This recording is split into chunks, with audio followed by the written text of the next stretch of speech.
C'est un bout de terre perdu au milieu de l'océan Pacifique.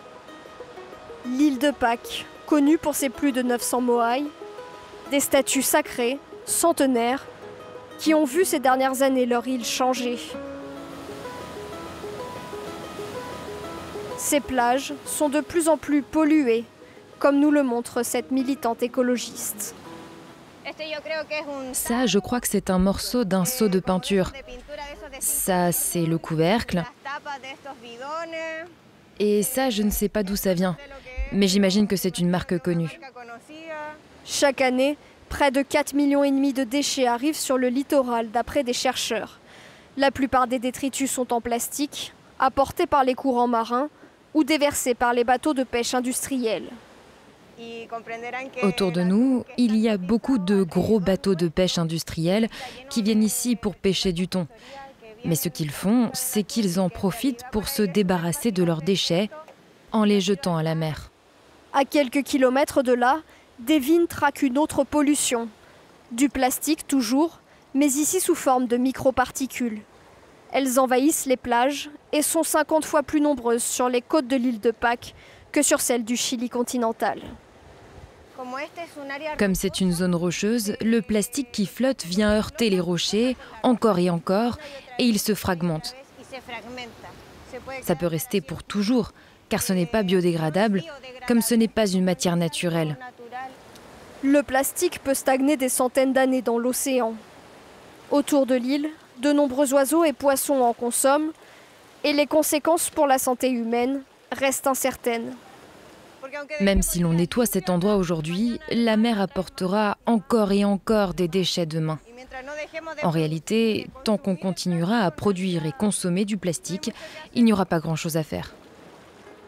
L'île de Pâques n'échappe pas à la consommation de plastique. En plus de ce qui arrive de la mer, les habitants doivent gérer leurs propres déchets.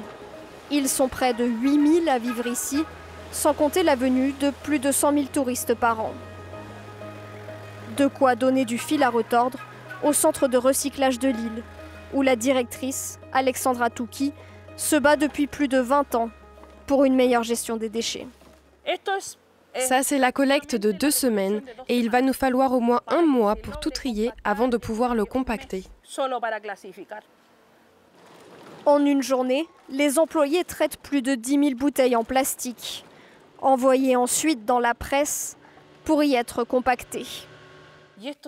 Et ça part dans l'avion, vers le Chili continental, où des entreprises vont le réceptionner. Et notre travail s'achève ici. 300 tonnes de déchets sont ainsi réexpédiés chaque année de l'île. Des résultats insuffisants, d'après le centre de recyclage. Nous n'arrivons à revaloriser, c'est-à-dire à recycler, que 5% des déchets. Il est donc nécessaire que la communauté prenne conscience qu'il faut recycler.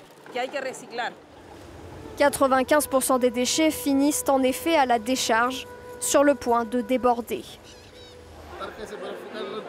Pour faire mieux, le centre de recyclage mise sur l'éducation, comme lors de cette réunion publique, avec des habitants en pleine réflexion. Et donc là, on est en train d'écrire qu'on aimerait construire des logements sociaux qui seraient fabriqués avec du bois et des briques de plastique recyclé. En groupe, les participants imaginent des solutions pour impliquer tous les secteurs d'activité de l'île. Il faudrait qu'il y ait des solutions au sein des entreprises, qu'ils mettent en place des points de collecte chez eux, qu'ils discutent avec les fournisseurs pour que ces entreprises récupèrent les déchets plastiques. Des changements nécessaires et urgents, car la mairie ambitionne de faire de l'île un territoire zéro déchet d'ici 2030. L'île de Pâques se veut aussi la chef de file de la lutte contre le plastique dans la région. Début avril, elle a accueilli un sommet international sur ce thème avec les dirigeants des États du Pacifique. Au cœur des discussions, la question de la responsabilité. Nous avons besoin d'un plan d'action local et je pense que c'est ce par quoi nous devrions commencer à discuter dans ce sommet. Commencer local, passer à l'étape régionale et ensuite mondial. En tant que groupe, nous devons proposer des stratégies à l'échelle mondiale et voir comment influencer les pays qui sont de gros producteurs de plastique pour qu'ils gèrent mieux leur usage et leur production. Car nous ne sommes qu'en bout de chaîne. Ensemble, les États du Pacifique tentent d'unir leurs forces face à l'urgence.